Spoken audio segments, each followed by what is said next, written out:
नमस्कार, आप देख रहे हैं न्यूज़ 24। मैं आपके साथ पूजा राठौर शर्मा। एक कहावत आपने सुनी होगी, ना खेलब ना खेले देव, पूरा खेलवे बिगाड़ देव। वैसे तो ये कहावत भोजपुरी में है, लेकिन महाराष्ट्र की राजनीति में इस वक्त ये पूरी तरह से सटीक बैठ रही है। ऐसा इसीलिए क्योंकि अब की बार वैसे तो महाराष्ट्र में महायुति और महाविकास अघाड़ी गठबंधन के इर्द गिर्द ही पूरा चुनाव घूम रहा है, लेकिन इन्हीं दोनों गठबंधन के दलों के कुछ नेताओं ने पूरे चुनाव को बेहद दिलचस्प बना दिया है। और ना सिर्फ दिलचस्प, बल्कि अपनी पार्टी के साथ ही अपने सहयोगी दलों की भी टेंशन बढ़ा दी है।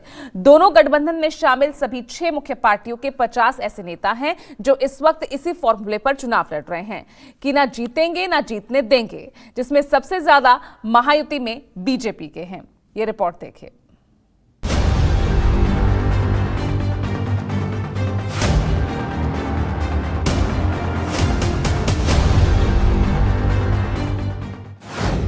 अब की चुनाव स्पेशल 50 फेल करेंगे किसकी रणनीति। महायुति एमवीए में बगावत, अपनों के खिलाफ ही अदावत। विद्रोही बिगाड़ेंगे किसका गेम, महाराष्ट्र में होने वाला है बड़ा खेल। महाराष्ट्र, जहां इस बार का चुनाव न सिर्फ बेहद दिलचस्प हो गया है, बल्कि सियासत में एक नया अध्याय भी लिखने जा रहा है। महाराष्ट्र, जहां का सियासी गणित अब की बार पूरी तरह से बदला हुआ है। महाराष्ट्र, जहां एक या फिर 2 नहीं बल्कि 9 से 10 पार्टियां चुनाव के केंद्र में हैं और 3-3 गठबंधन इस बार सियासत की धुरी बने हुए हैं। एक है महायुति, वहीं दूसरा है महाविकास अघाड़ी, जबकि परिवर्तन महाशक्ति नाम का एक तीसरा गठबंधन भी मैदान में उतरा हुआ है।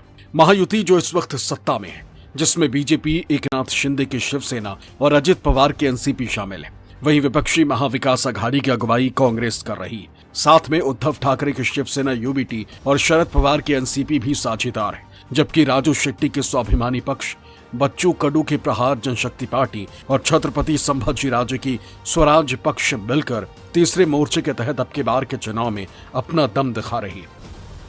यानी महाराष्ट्र चुनाव में अब की बार 2 राष्ट्रीय पार्टी बीजेपी और कांग्रेस के साथ शिवसेना और राष्ट्रवादी कांग्रेस पार्टी के 2 अलग अलग गुट ताल ठोक रही है। इन सब के अलावा 2 क्षेत्रीय दल प्रकाश अंबेडकर की वंचित बहुजन अघाड़ी और राज ठाकरे की महाराष्ट्र नवनिर्माण सेना भी प्रदेश में ज्यादातर सीटों पर चुनाव लड़ रही है। अमूमन अभी तक महाराष्ट्र में कांग्रेस एनसीपी और शिवसेना बीजेपी के बीच ही मुकाबला होता था, लेकिन गठबंधन और पार्टियों का यही समीकरण इस बार गफलत का माहौल बना रहा है। इसकी कई वजह हैं। एक वजह यह है कि एक ही सीट पर कई पार्टियों से एक ही नाम के उम्मीदवार चुनावी मैदान में हैं, तो दूसरी वजह यह है कि अपनी पार्टी से टिकट नहीं मिलने से नाराज कई पार्टियों के नेता निर्दलीय चुनावी मैदान में उतर चुके हैं। ऐसा एक या फिर 2 दल में नहीं बल्कि हर दल में, हर गठबंधन में लगभग हर पार्टी के कई आधिकारिक उम्मीदवार के खिलाफ या तो उसी की पार्टी के नेता चुनाव मैदान में हैं या फिर उनके सहयोगी दल के नेता उनके विरोध में ताल ठोक रहे हैं। इसमें सबसे ज्यादा गफलत या कहें कि नेताओं के बगावती तेवर सत्ताधारी महायुति में, और उसमें भी सबसे ज्यादा बीजेपी के नेता अब की बार अपनी ही पार्टी या फिर अपने सहयोगी पार्टियों के उम्मीदवारों के खिलाफ विद्रोही रुख अख्तियार कर रखे हैं। एक आकलन के मुताबिक कुल 50 ऐसे नेता हैं जो अपनी पार्टी से टिकट नहीं मिलने से नाराज होकर बगावती तेवर दिखाते हुए निर्दलीय चुनाव मैदान में उतर चुके हैं, जिसमें महायुति के दलों से 36 और महाविकास अघाड़ी की पार्टियों से 14 बागी हैं। पार्टी वाइज बात करें तो महायुति में शामिल बीजेपी के 19, सीएम एकनाथ शिंदे की शिवसेना से 16 और अजित पवार की एनसीपी से एक नेता बागी होकर अपनी पार्टी या फिर सहयोगी दलों के ऑफिशियल कैंडिडेट के खिलाफ चुनाव लड़ रहे हैं। वहीं महाविकास अघाड़ी में कांग्रेस से 10 और शिवसेना यूबीटी के 4 नेता बागी हो चुके हैं। अपने अपने नेताओं के इस बगावती तेवर ने पार्टियों के टेंशन बढ़ा रखी। आंकड़ों के मुताबिक बागियों ने सबसे ज्यादा मुसीबत महायुति की बढ़ाई, जिसमें सबसे बड़ा नाम है बीजेपी के गोपाल शेट्टी का। गोपाल शेट्टी मुंबई नॉर्थ से 2 बार लोकसभा के सांसद रह चुके। शेट्टी ने 2014 और 2019 में मुंबई उत्तर लोकसभा सीट से 4 लाख से ज्यादा के अंतर से जीत दर्ज की थी, लेकिन 2024 के लोकसभा चुनाव में उन्हें टिकट नहीं दिया गया उनकी जगह बीजेपी ने केंद्रीय मंत्री पीयूष गोयल को मैदान में उतारा था, तब गोपाल शेट्टी को ये उम्मीद थी कि लोकसभा न सही उन्हें विधानसभा चुनाव में टिकट जरूर मिलेगा। वो मुंबई की बोरीवली सीट से टिकट चाह रहे थे, लेकिन विधानसभा चुनाव में भी उनका पत्ता कट गया। बीजेपी ने उन्हें टिकट नहीं दिया। बीजेपी ने बोरीवली सीट से जब संजय उपाध्याय को अपना उम्मीदवार बनाया तो गोपाल शेट्टी नाराज होकर बागी हो गए और इसी सीट से निर्दलीय पर्चा दाखिल कर दिया। गोपाल शेट्टी के निर्दलीय मैदान में उतरने से बीजेपी का गणित बिगड़ गया। बीजेपी के तमाम दिग्गज नेता गोपाल शेट्टी की मान मनव्वल में जुट गए। प्रदेश के कद्दावर नेता और मौजूदा डिप्टी सीएम देवेंद्र फडणवीस खुद गोपाल शेट्टी को मनाने में जुट गए। उनसे मुलाकात कर नामांकन वापस लेने की गुजारिश करने लगे। आमची भेट झालेली आहे। मी त्यांना ही विनंती केलेली आहे की पक्षाचे अतिशय वरिष्ठ नेते ते आहेत, पक्षशिस्त त्यांनी नेहमी पाळलेली आहे, पक्षाचाच विचार त्यांनी केला आहे। त्यामुळे अशा परिस्थितीमध्ये त्यांची किती नाराजी असली तरी त्यांनी पक्षाचाच विचार करावा, पक्षाची जी काही लाईन आहे ती त्यांनी सोडू नये। मला असं वाटतं की ठीक आहे, त्यांची नाराजी आपल्या ठिकाणी आहे, पण माझा जो गोपाळ शेट्टींचा अनुभव आहे ते साधारणपणे पक्षाची बाजू नेहमी राखतात। त्यामुळे पूर्ण अपेक्षा ठेवून आहेत की ते पक्षाच्या बाजूने निर्णय करतील। महाराष्ट्र जैसे बड़े राज्य में कुछ बागी रहते भी हैं तो कुछ स्ट्रेटेजिकली भी रहते हैं और कुछ जानबूझ के रहते हैं, लेकिन सबसे ज्यादा असर पड़ता उन उम्मीदवारों से जो निर्दलीय हो या बागी हो, जो मजबूत होते हैं अपने क्षेत्र में। और ऐसे उम्मीदवार नहीं है तो पार्टियों को ज्यादा नुकसान नहीं होता और हर दल जो होता है और जो भी अलायंस होता है वो ये सब चीजें सोच समझ के तैयारी करता है, किसे टिकट देना है, कौन बागी हो सकता है, कौन नहीं हो सकता। और मानव मनोबल की बातें वो तो मतदान के पहले तक भी चलती रहती है। न सिर्फ गोपाल शेट्टी बल्कि नंदुरबार से बीजेपी सांसद हिना गावित भी इस चुनाव में अपना बगावती तेवर दिखा रही। हिना गावित अक्कलकोवा विधानसभा से टिकट चाह रही थी, लेकिन गठबंधन के तहत यह सीट शिंदे की शिवसेना को चली गई। लिहाजा हिना गावित को अपनी पार्टी की ओर से खाली हाथ ही रहना पड़ा। शिंदे की शिवसेना की ओर से अक्कलकोवा विधानसभा सीट से अमश्य पडवी ऑफिशियली कैंडिडेट हैं, लेकिन उनके खिलाफ बीजेपी के पूर्व सांसद हिना गावित निर्दलीय पर्चा दाखिल कर मोर्चा खोले हुए हैं। इनके अलावा कई और ऐसी सीट हैं जहां से बीजेपी के नेता बागी बनकर चुनाव मैदान में उतर आए और अपनी पार्टी के साथ सहयोगी दलों की भी टेंशन बढ़ाए हुए हैं। पचोरा सीट से बीजेपी के अमोल शिंदे बगावत कर निर्दलीय मैदान में उतरे। बुल्ढाड़ा सीट से बीजेपी नेता विजय राज शिंदे ने निर्दलीय ताल ठोक दी। मेहकर सीट से बीजेपी के नेता प्रकाश गवई ने निर्दलीय नामांकन दाखिल किया। ओवला बाजीवाड़ा से बीजेपी के डिप्टी मेयर रहे हसमुख गहलोत बगावत कर मैदान में उतर गए। पैठर सीट पर बीजेपी के नेता सुनील शिंदे बगावत कर उतर गए। जालनाया सीट पर बीजेपी नेता भास्कर दानवे बगावत कर चुके। सिल्लोड सीट पर बीजेपी का सुनील मिरकर बगावत कर चुनाव मैदान में उतरे। सावंतवाड़ी सीट पर बीजेपी के विशाल पारबा बागी होकर उतर गए। घनसावंगी सीट पर बीजेपी के सतीश घाटके बागी बन गए। करजत सीट से बीजेपी के किरण ठाकरे निर्दलीय चुनाव लड़ रही। आयरेट सीट पर बीजेपी के अम्बरीश अत्राम ने ताल ठोक दी। अमलनेर सीट पर बीजेपी के शिरीष चौधरी इंडिपेंडेंट मैदान में उतर गए। वसमत सीट पर बीजेपी के मिलिंद अंबाल निर्दलीय चुनाव मैदान में हैं। पथरित से बीजेपी के रंगनाथ सोलंकी बगावत कर चुनाव मैदान में उतरे। जुन्नार सीट पर बीजेपी के आशा बुचके उतर गई। मावल सीट पर बीजेपी के बाला भेगड़े निर्दलीय लड़ रहे। उदगीर सीट पर बीजेपी के दिलीप गैगवार ने निर्दलीय ताल ठोकी। कलवान सीट पर रमेश थोराट ने निर्दलीय चुनावी ताल ठोकी। बीजेपी के ये वो तमाम नेता है जो खुद को चुनाव से पहले टिकट का दावेदार मान रहे थे, लेकिन कईयों का तो नंबर ही नहीं आया और कईयों को तब मायूसी हाथ में लगी जब उनकी सीट गठबंधन के सहयोगी दलों के खाते में चली गई। ऐसे में अपने हाथ कुछ न लगता देख ये तमाम नेता निर्दलीय चुनावी मैदान में उतर पड़े हैं। इतनी बड़ी तादाद में अपने नेताओं के बागी होने से बीजेपी में तो टेंशन बड़ी ही है, साथ ही उनके सहयोगी दलों में भी इस बात का खतरा मंडरा रहा है कहीं इसका असर चुनावी नतीजे पर न पड़े। हालांकि महायुति में बीजेपी के अलावा शिंदे की शिवसेना और अजित पवार की एनसीपी में भी बगावत देखने को मिल रही है। एकनाथ शिंदे की पार्टी के बागियों में नवी मुंबई के एरोली, मुंबई के अंधेरी ईस्ट, जलगांव जिले की पेचोरा और ठाणे की बेलापुर सीट पर शिवसेना के बागियों ने निर्दलीय नामांकन दाखिल किया है। वहीं अजित पवार की एनसीपी में भी एक बगावत देखने को मिली है, लेकिन ये बगावत काफी बड़ी मानी जा रही, क्योंकि ये बगावत किसी और ने नहीं बल्कि अजित पवार के सबसे भरोसेमंद माने जा रहे छगन भुजबल के भतीजे समीर भुजबल ने की। समीर भुजबल की बगावत को इसलिए भी एनसीपी के लिए बड़ा डेंट माना जा रहा है क्योंकि समीर भुजबल अजित पवार के एनसीपी के मुंबई इकाई के अध्यक्ष थे। उन्होंने अपने पद से इस्तीफा देकर नांदगांव विधानसभा क्षेत्र से निर्दलीय उम्मीदवार के तौर पर नामांकन दाखिल किया। दरअसल महायुति में सीट शेयरिंग के तहत नांदगांव सीट एकनाथ शिंदे की शिवसेना के पास है। शिंदे पहले ही नांदगांव विधानसभा सीट से सिटिंग विधायक सुहास कांडे को उम्मीदवार घोषित कर चुके हैं। ऐसे में छगन भुजबल के भतीजे समीर भुजबल ने बगावती तेवर दिखाकर निर्दलीय चुनाव मैदान में उतर आए, जिससे चाचा छगन भुजबल खासे नाराज हो गए। उन्होंने यहां तक कह दिया है कि सभी भतीजों का डीएनए एक ही है। राजकारणात असलेल्या सगळ्या पुतण्यांचा डीएनए सारखाच आहे असं मला वाटायला लागलेलं आहे।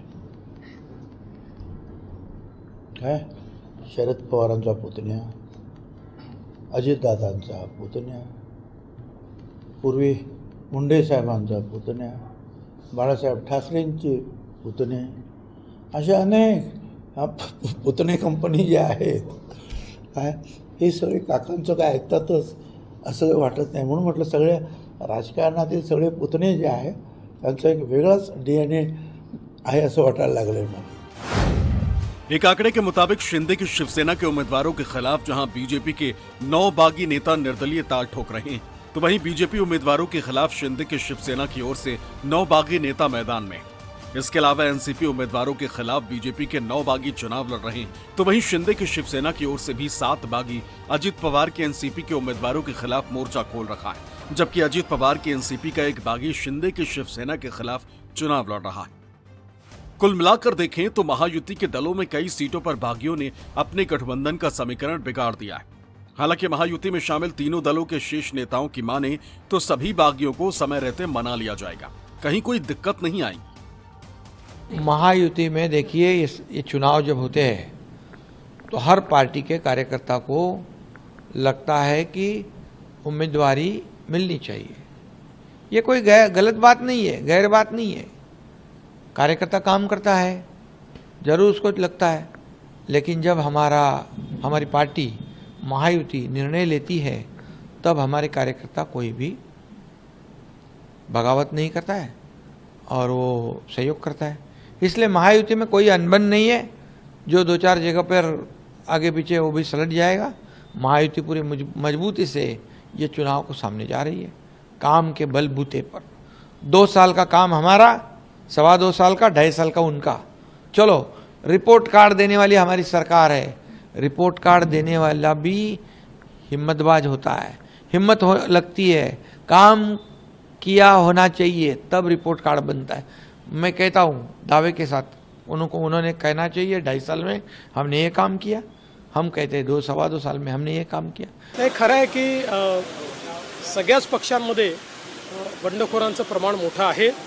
आमचा हा प्रयत्न असणार आहे की जास्तीत जास्त बंडखोर आपल्याला कसे परत घेता येतील, त्यांना कसं समजवता येईल हा प्रयत्न आम्ही करू। मैत्रीपूर्ण लढतीचे संकेत देखील आपण दिलेले आहेत। काही ठिकाणी मैत्रीपूर्ण लढती होणार आहे। पूरा पिक्चर क्लियर, कौन कौन कैंडिडेट रहता है, कौन से पार्टी से रहता है, उसका पूरा पिक्चर आपको 4 तारीख को शाम तक मिलेगा, तब मैं आपके साथ बोलूंगा।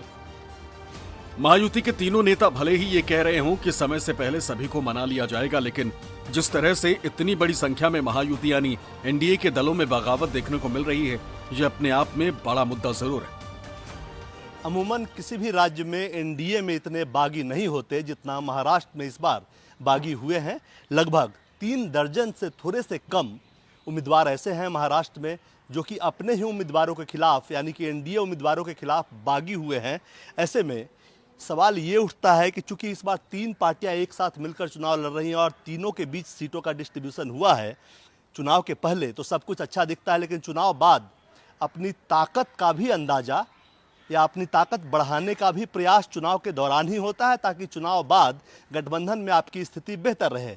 ऐसे में 3 दर्जन से थोड़े से कम एनडीए के जो बागी उम्मीदवार हैं, क्या वो वाकई बागी हैं, क्या वो वाकई गठबंधन के लिए चिंता के विषय हैं, या फिर ये इलेक्शन मैनेजमेंट का कोई हिस्सा है?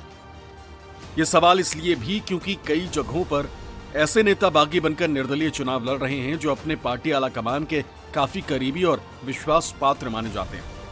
ऐसे में सवाल ये भी उठता है कि आखिर इसके पीछे की सियासत क्या है, क्या ये पार्टियों की कोई खास रणनीति है? तो ये भी समझ लीजिए। जो फ्रंट रनर पार्टी होती है उस पार्टी में बगावत ज्यादा होती है। तो एक कभी कभी चुनाव में अंदाज भी बांधा जा सकता है कि ये चुनाव में शायद आगे हैं, इसकी सीट का महत्व ज्यादा है, प्रीमियम सीट है, इसलिए लोग वहां लड़ रहे हैं। महाराष्ट्र में ऐसी स्थिति आन पड़ी है कि पक्ष और विपक्ष जो दो गठबंधन हैं, दोनों में ही भयानक तौर पर बगावत हुई है और बगावती कैंडिडेट उतरे हैं निर्दलीय बन के। ये निर्दलीय क्या कुल खिलाएंगे, ऐसा लग रहा है। बड़े मजबूत निर्दलीय हैं और ये संख्या मुझे लग रहा है कि इस बार अंदाज लगाया जा रहा है कि महाराष्ट्र में पिछले कुछ दशकों में जितने हम महाराष्ट्र में उसको अपक्ष कहते हैं, निर्दलीय उम्मीदवार जितने पिछले कुछ वर्षों में नहीं चुन के आए, उतने इस बार चुन के आने वाले हैं। बहरहाल महायुति में शामिल पार्टियां अपने बीच की दरार को पाटने और पार्टी में बागियों को समझाने में कितना सफल होती हैं। पार्टियों के तमाम बागी अब अपनी पार्टी या फिर अपने सहयोगी दलों के उम्मीदवारों को कितना नुकसान पहुंचाते हैं, ये तो चुनाव नतीजों के बाद ही पता चलेगा। लेकिन उससे पहले बीजेपी के आला कमान के साथ ही सीएम शिंदे और डिप्टी सीएम अजित पवार की टेंशन जरूर बढ़ गई। Bureau report, news 24। और इसमें न सिर्फ महायुति बल्कि महाविकास अघाड़ी में भी बागियों की कोई कमी नहीं। आखिर महाराष्ट्र की सियासत में बागी और निर्दलीय उम्मीदवारों की क्या मायने हैं, चुनाव बाद इसका क्या प्रभाव रहता है, इस रिपोर्ट के जरिए समझिए।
खिलाफ ठाणे के कोपरी, पचफकड़ी, मुंबई की बायकुला और नागपुर की रामटेक सीट पर नामांकन दाखिल कर रखा।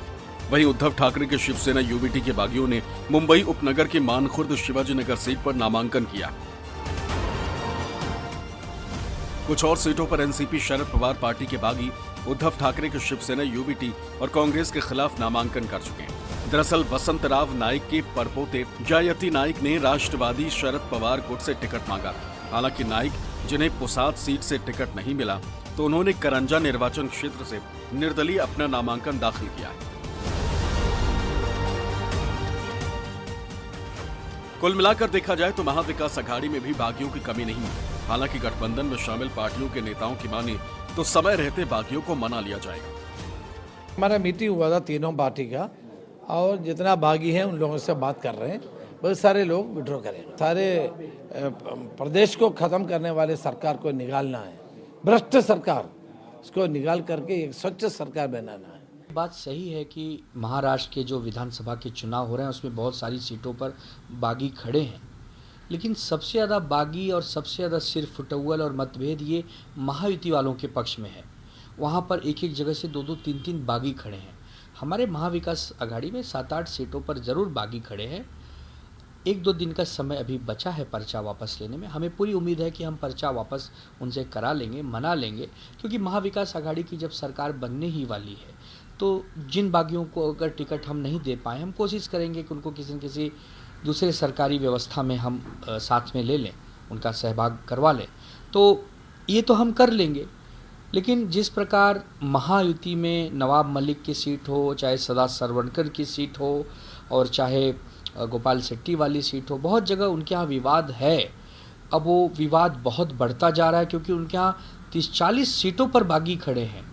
जब राजनीतिक पार्टियां गठबंधन में चुनाव लड़ती है तो सहयोगी दलों में सीटों का बंटवारा होता है और पार्टी कार्यकर्ताओं की चुनाव लड़ने की आकांक्षाओं पर मर्यादा आती है। ऐसे समय बगावत होना स्वाभाविक है।